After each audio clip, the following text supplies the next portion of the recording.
ലാലൂർ ദേവസ്ഥാനമേ അഭയം. കരിനീലിയമ്മേ ശരണം, കരിങ്കുട്ടി സ്വാമി ശരണം, വിഷ്ണുമായ സ്വാമി ശരണം, ലാലൂർ ദേവസ്ഥാനമേ അഭയം. നമസ്കാരം, ലാലൂർ ദേവസ്ഥാനം എന്നാണ്. ഇന്ന് ഇതിപ്പോൾ രാത്രിയാണ്. ഇന്നത്തെ വീഡിയോ ഇതുപോലെ തന്നെ ഒരു സംസാരിക്കണമെങ്കിൽ ചിലപ്പോൾ ഒരുപാട് നീളം പോകേണ്ട ഒരു വീഡിയോ ആണ്. അതായത് ജാതകം തൊണ്ടുള്ള ഗുണം ഉണ്ടെന്നാണ്. സ്വാമി ജാതകം 1000 ചില്ലാൻ രൂപയ്ക്ക് സ്വാമി അത് ജാതകം ഓൺലൈൻ ജാതകം തരാമെന്ന് പറഞ്ഞല്ലോ എന്നൊക്കെയാണ് ചോദ്യങ്ങൾ. ജാതകം എന്തിനാണ്, എന്താണ് ഗുണം, എന്താണ് അത് വാങ്ങിച്ചുകൊണ്ടുള്ള ഗുണം? വാങ്ങിക്കൊണ്ടുള്ള ഗുണം എന്ന് പറഞ്ഞിട്ടുണ്ടെങ്കിൽ നമ്മൾ ഇപ്പം നടന്നുകൊണ്ടിരിക്കുന്ന സമയത്ത് ഒരു കുഴിയിൽ വീഴാൻ സാധ്യതയുണ്ട് എന്ന് നമ്മൾ അറിയുകയാണെങ്കിൽ നമുക്ക് എന്ത് ചെയ്യാൻ പറ്റും? ആ കുഴിയിൽ വീഴാതിരിക്കാനുള്ള പ്രിവെൻഷൻസ്, അതായത് അതിന് വീഴാതിരിക്കാനായിട്ട് ശ്രമിക്കാം. അതുപോലെ തന്നെ നമുക്കിപ്പോൾ പോകുന്ന വഴിയിലൊരു വാഹനാപകടങ്ങളൊക്കെ ഉണ്ടാവാം. നമ്മുടെ തെറ്റുകൊണ്ടാവണമെന്നില്ല വാഹനാപകടം, വേറെ ആരെങ്കിലുമൊക്കെ വന്ന് ഇങ്ങോട്ട് കയറിയാലും അപകടം തന്നെയാണ്. അപ്പോൾ അങ്ങനൊരു കാര്യം നമ്മൾ മുൻകൂട്ടി അറിയുകയാണെങ്കിൽ നമുക്ക് എന്ത് ചെയ്യാൻ പറ്റും? നമുക്കതിൽ നിന്നും പ്രിവെൻഷൻസ് എടുക്കാനൊക്കെ ആയിട്ട് പറ്റും. അതാണ് ജാതകം എന്ന് പറഞ്ഞാൽ ഞാൻ ഇന്നറിഞ്ഞ് ഇത്രയും എൻ്റെ ഈ വയസ്സിനിടയിൽ ഞാൻ മനസ്സിലാക്കിയിട്ട് ഞാൻ ചെയ്യാത്ത പ്രവർത്തികളൊന്നുമില്ല, ഞാൻ അറിയാത്ത കാര്യങ്ങളായിട്ടൊന്നുമില്ല. സകല കലാവല്ലഭെന്ന് എനിക്ക് ആത്മാർത്ഥമായിട്ട് പറയാൻ പറ്റും ഞാനാണെന്ന്. അതായത് ഞാൻ എല്ലാ പ്രവർത്തികളും ചെയ്യാൻ കഴിവുണ്ട് എനിക്ക്. അതുകൊണ്ടാണ് സകല കലാവല്ലഭെന്ന് പറഞ്ഞത്. അത് വിചാരിച്ചിട്ട് ചില പറ്റാത്ത കാര്യങ്ങൾ പറയരുത് കേട്ടോ. ഫ്ലൈറ്റ് ഓടിക്കാൻ പറ്റുമെന്നൊക്കെ ചോദിച്ചാൽ നമുക്കത് നമ്മുടെ ഡിപ്പാർട്ട്മെൻ്റ് അല്ല. അതല്ലാത്തൊരു വിധം എല്ലാ പണികളും പാട്ട് പാടാൻ അറിയുമെന്ന് വെച്ച് കഴിഞ്ഞിട്ടുണ്ടെങ്കിൽ അറിയില്ല. പിന്നെ അങ്ങനെയൊക്കെ ചോദിക്കുന്ന ആൾക്കാരുണ്ടാവേ, സ്വാമിക്ക് അത് പറ്റുമോ ഇത് പറ്റുമോ എന്നൊക്കെ ചോദിക്കുന്ന ആൾക്കാരുണ്ടാവും. അതല്ല, ഒരുവിധം എല്ലാത്തിലും അറിവ് സിദ്ധിച്ചിട്ടുണ്ട്. അതുകൊണ്ടാണ് ഈ ഒരു മേഖലയിലേക്ക് എത്താനായിട്ട് വന്നുപെട്ടത്. അപ്പോൾ ഞാൻ ചെയ്യാത്ത മേഖലകളില്ല എന്ന് ചുരുക്കം. അപ്പോൾ ഞാൻ മനസ്സിലാക്കിയിടത്തോളം ഏറ്റവും സത്യമുള്ളൊരു കാര്യം ജാതകം തന്നെയാണ്. അതിൽ ഒരു കടുകിട മാറ്റം ഉണ്ടാവില്ല എന്ന് പറഞ്ഞാൽ ഞാൻ പഠിച്ചു തീർത്തു എന്നല്ല ഞാൻ പറഞ്ഞതിൻ്റെ അർത്ഥം. എൻ്റെ അധ്യാപകനായിട്ടുള്ള എൻ്റെ ഗുരുനാഥൻ, എന്നെ ജ്യോതിഷം പഠിപ്പിക്കുന്ന എൻ്റെ ഗുരുനാഥൻ തന്നെയാണ് സത്യം. അതായത് അദ്ദേഹം ഒരു കാര്യം പറഞ്ഞാൽ അതിൻ്റെ ഒരു കടുകിട മാറ്റം ഉണ്ടാവില്ല. ആളുടെ അടുത്ത് കൃത്യമായിട്ടുള്ള ടൈം, നിങ്ങൾ പ്രസവിച്ച് വീഴുന്ന സമയം, സ്ഥലം, ഡേറ്റ്, കൃത്യമായിട്ടുള്ള എല്ലാ കാര്യങ്ങളും പറയുകയാണെങ്കിൽ നിങ്ങൾ ഇപ്പോൾ ലോകത്ത് ഏത് മൂലയിലാണ് ഇരിക്കുന്നത്, എവിടെയാണ്, എങ്ങോട്ട് തിരിഞ്ഞിട്ടാണ് ഇരിക്കുന്നത്, ഏത് വസ്ത്രം ധരിച്ചിട്ടാണ് ഇരിക്കുന്നതെന്ന് പോലും പറയാൻ കഴിവുള്ളൊരു വ്യക്തിയാണ് എൻ്റെ ഗുരുനാഥൻ.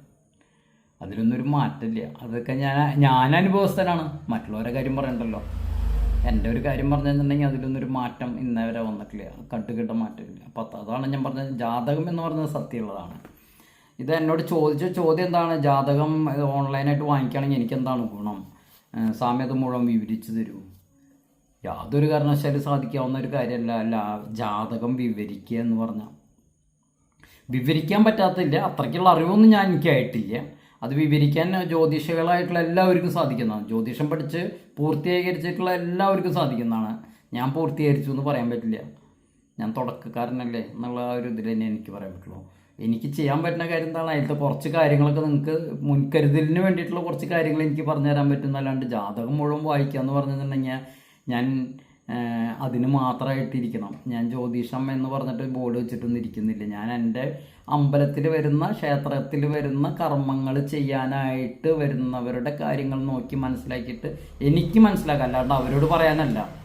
എനിക്ക് മനസ്സിലാക്കുക ഈ ചെയ്ത കർമ്മങ്ങൾ വിജയിക്കുമോ, അല്ലെങ്കിൽ എന്താണ്, എങ്ങനെയാണ് ചെയ്യേണ്ടത്, ഏത് മൂർത്തികൾക്കാണ് ചെയ്യേണ്ടത്, ഏത് മൂർത്തികൾക്ക് ഏത് അളവിലാണ് ചെയ്യേണ്ടത്, അങ്ങനെയുള്ള ഒരുപാട് കാര്യങ്ങൾ മനസ്സിലാക്കാനാണ് ഞാൻ ജ്യോതിഷം പഠിച്ചിട്ടുള്ളത്. അല്ലാണ്ട് ജ്യോതിഷം എന്ന് പറഞ്ഞ ബോഡിയിൽ വെച്ച് ജ്യോതിഷപരമായിട്ടുള്ള കാര്യങ്ങൾ നോക്കാനല്ല. മനസ്സിലായോ? അപ്പോൾ ഒന്നത്.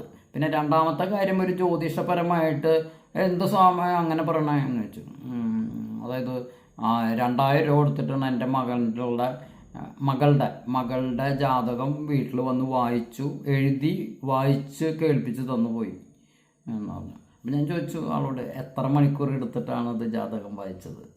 അത് ഏകദേശം മറ്റേ പണിക്കർ വന്നു കുറച്ച് കഴിഞ്ഞ് ഏകദേശം ഒരു 2 മണിക്കൂർ 3 മണിക്കൂർ എടുത്തോന്ന് അറിയില്ല, 2 മണിക്കൂർ അത്ര എടുത്തിട്ടുള്ളൂ.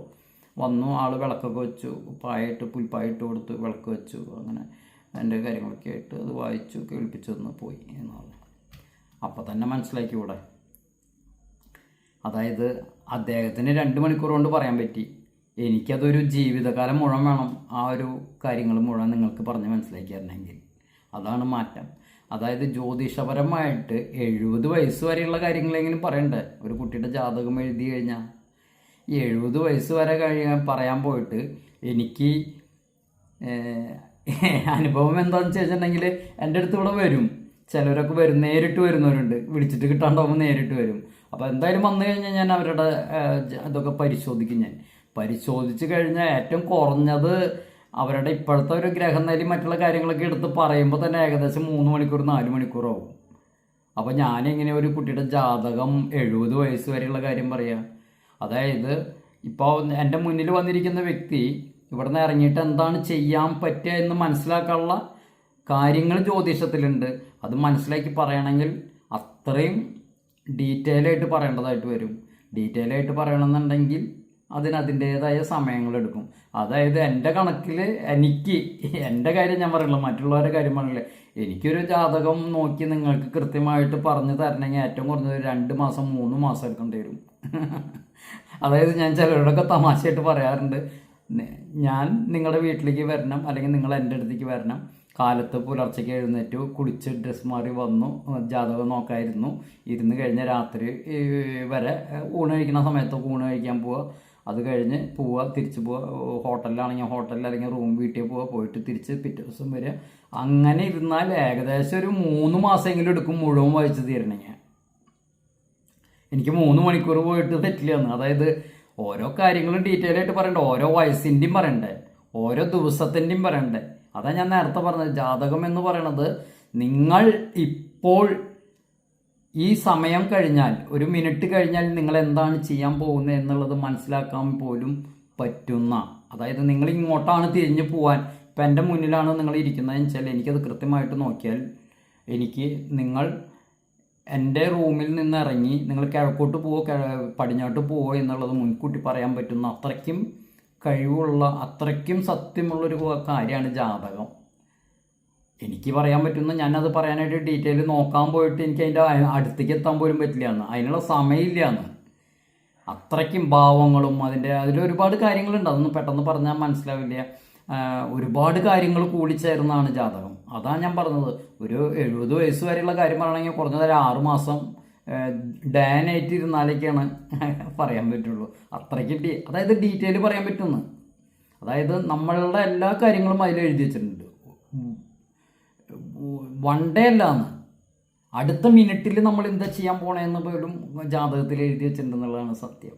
അത് ഞാൻ പറഞ്ഞത്, ഇത് ഞാൻ പറയാൻ തുടങ്ങിയിട്ട് ഇപ്പോൾ തന്നെ 8 മിനിറ്റായി, ഒരു ഭാഗം പോലും പറഞ്ഞിട്ടില്ല ഇതിൻ്റെ. ഇനി ഞാൻ പറയുകയാണെങ്കിൽ ചിലപ്പോൾ 1 മണിക്കൂർ 2 മണിക്കൂറോ, ഇതൊന്നും കാണാനിരിക്കുന്ന ആൾക്കാരില്ലല്ലോ. അതുകൊണ്ട് തന്നെ ഞാനൊരു കാര്യം ചെയ്യാം, എന്തെങ്കിലും സംശയങ്ങളുണ്ടെങ്കിൽ ഇതിൻ്റെ ഒരു ഭാഗമായിട്ട് വീണ്ടും ഞാൻ വേണമെങ്കിൽ എന്തെങ്കിലും സംശയങ്ങൾ ചോദിക്കുകയാണെങ്കിൽ പറഞ്ഞുതരാമെന്നല്ലാണ്ട് ഇതിന് മേലെ പറഞ്ഞാൽ നിങ്ങൾക്കും ബോറടിക്കും, എനിക്ക് സമയമില്ല. താനും എന്തെങ്കിലും സംശയങ്ങളൊക്കെ ചോദിക്കുകയാണെങ്കിൽ പറയാം. അപ്പോൾ ഞാൻ പറഞ്ഞു വന്നത്, ഞാനിവിടെ ജാതകം ഓൺലൈനായിട്ട് കൊടുക്കുന്നത് കൊണ്ടുള്ള ഗുണം എന്താണെന്ന് വിചാരിച്ചു കഴിഞ്ഞാൽ 1000 സംതിങ് ആണ് ഞാനത് വാങ്ങിക്കുന്നത്. അതിന് സോഫ്റ്റ്വെയറിനൊക്കെ അത്രയ്ക്കും, ഇത് ലൈവ് സോഫ്റ്റ്വെയർ ആണ്, അതുകൊണ്ട് തന്നെ അത്രയ്ക്കും വില കൊടുത്തിട്ടാണ് ഞാനതൊക്കെ വാങ്ങിച്ചിട്ടുള്ളതൊക്കെ. അപ്പോൾ അത് നമ്മളതിൻ്റെ ഡീറ്റെയിൽ ആയിട്ട് എടുത്ത് തന്ന് നിങ്ങൾക്കത് PDF ആയിട്ട്, തമിഴാണെങ്കിൽ തമിഴ്, മലയാളമാണെങ്കിൽ മലയാളം, ഇംഗ്ലീഷ് ആണെങ്കിൽ ഇംഗ്ലീഷിൽ നിങ്ങൾക്ക് പകർത്തി തന്ന് ഇവിടുന്ന് അയച്ചു തരാനുള്ള ഒരു പ്രോസസ്സ് ഇല്ലേ, എൻ്റെ സമയത്തിന് വിലയില്ലേ. ഞാൻ ഒരുപാട് ഭഗവാന്റെ അടുത്ത് നിന്ന് മാറി നിൽക്കുന്ന കുറച്ച് സമയത്താണ് ഇതൊക്കെ ചെയ്യുന്നത്. അതിനുള്ള സമയമുണ്ട്. അത് കഴിഞ്ഞാൽ ഇതിൻ്റെ കുറച്ച് ഭാഗങ്ങളിൽ ഞാൻ നിങ്ങൾക്ക് പറഞ്ഞ് മനസ്സിലാക്കി തരണ്ടേ.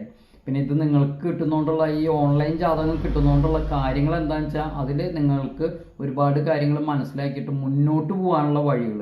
ജാതകമൊന്നും തിരുത്തി കുറിക്കാൻ ലോകത്തൊരാൾക്കും സാധിക്കില്ല. മനസ്സിലായി? ജാതകം തിരുത്തി കുറിക്കാനല്ല ജാതകത്തോണ്ട് പറ്റുക. ജാതകം ഉണ്ടെങ്കിൽ നമുക്ക് ദശാകാലങ്ങൾ അപകാരകാലങ്ങളൊക്കെ മനസ്സിലാക്കി അതിൻ്റെ മുന്നോട്ട് പോകുന്ന കാലങ്ങളിൽ ഏത് ഭഗവാനെയാണ് പ്രീതിപ്പെടുത്തേണ്ടത് എന്നൊക്കെ നോക്കി നമുക്ക് മുന്നോട്ട് പോകാം. പണ്ട് കാലത്ത് ഹിന്ദുക്കൾക്ക് മാത്രമായിരുന്നു ഈ ജാതകം ജ്യോതിഷമൊക്കെ ആയിരുന്നു. ഇന്ന് എല്ലാ ജാതി മത വ്യത്യാസമില്ലാണ്ട് ലോകം മുഴുവനും ജാതകം നോക്കുന്നുണ്ട്. അതായത് നാളെ എന്ത് നടക്കും എന്നുള്ളത് അന്വേഷിക്കാനായിട്ട് കൃത്യമായിട്ടുള്ള നാളും മറ്റുള്ളതൊന്നും ക്രിസ്ത്യൻസൊന്നും നാളും പേരും കാര്യങ്ങളും ഡേറ്റും ഒന്നും അവർക്കറിയില്ല. അവർ ജനിച്ച ഇംഗ്ലീഷ് മാസം ജന്മദിനമായിട്ട് കണക്കാക്കും. ഇപ്പം അങ്ങനെയൊന്നുമല്ല. ഇപ്പോൾ ഒരുവിധം എല്ലാവരും ജനിച്ച സമയമൊക്കെ കുറിച്ച് വയ്ക്കുന്നുണ്ട് ഡേറ്റും. അത് ഇംഗ്ലീഷായാലും മലയാളമായാലും തമിഴായാലും കുഴപ്പമുള്ള കാര്യമൊന്നുമല്ല. അതൊക്കെ മനസ്സിലാക്കിയിട്ട് കൃത്യമായിട്ട് കാര്യങ്ങൾ മനസ്സിലാക്കാൻ പറ്റും. അതായത് നാളെ എന്ത് വരും, അല്ലെങ്കിൽ ഒരാഴ്ച കഴിഞ്ഞാൽ എന്തൊക്കെ വരാം, ആ വരാൻ പറ്റുന്ന കാര്യങ്ങൾക്ക് എന്തൊക്കെ ചെയ്യാം എന്നുള്ള പ്രതിവിധികളാണ് ജാതകം. ഓൺലൈൻ ജാതകമായാലും ജാതകത്തിലൊക്കെ നമുക്ക് ജാതകമൊക്കെ നമ്മൾ എഴുതി വെക്കുന്നതുകൊണ്ടുള്ള ഗുണം.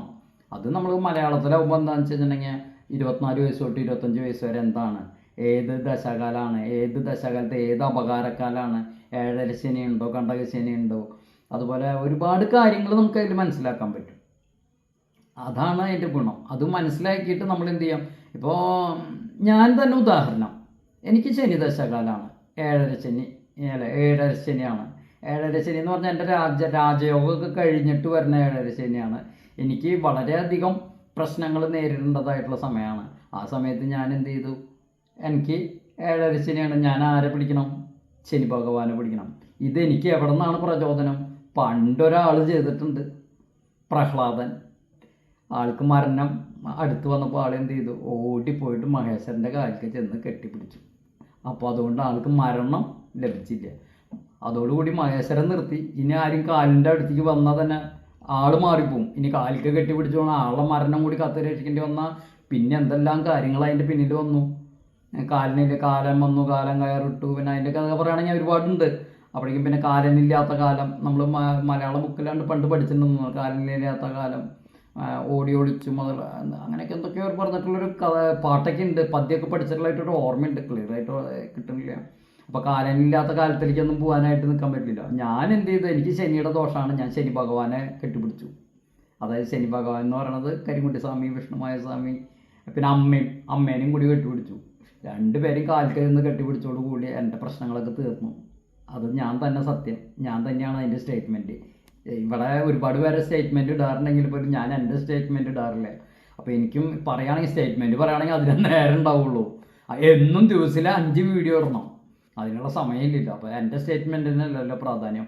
ലാലൂർ ദേവസ്ഥാനത്ത് വന്നിട്ട് കർമ്മങ്ങൾ ചെയ്തിട്ടും പ്രാർത്ഥിച്ചിട്ടും കാര്യങ്ങൾ നടക്കുന്നവരുടെ സ്റ്റേറ്റ്മെൻ്റ് അല്ല. അപ്പോൾ ഞാൻ സ്റ്റേറ്റ്മെൻറ്റായിട്ട് വരുന്നില്ല.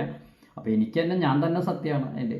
അതുപോലെ തന്നെ നിങ്ങൾക്ക് എന്താണ് ബുധദശാകാലത്ത് എന്തിൻ്റെയാണ് അപകാരം വെച്ചാൽ ആ അപകാരമുള്ള മൂർത്തിനെ അങ്ങനെ പ്രീതിപ്പെടുത്തി പോകുമ്പോൾ നമ്മുടെ പ്രശ്നങ്ങൾക്ക് കുറേ തരണം ചെയ്യാൻ പറ്റും. അതായത് തല്ലാമൊന്നും തലോടി പോകുന്ന രീതിയിലാക്കാൻ പറ്റും. അതൊക്കെയാണ് ജാതകം.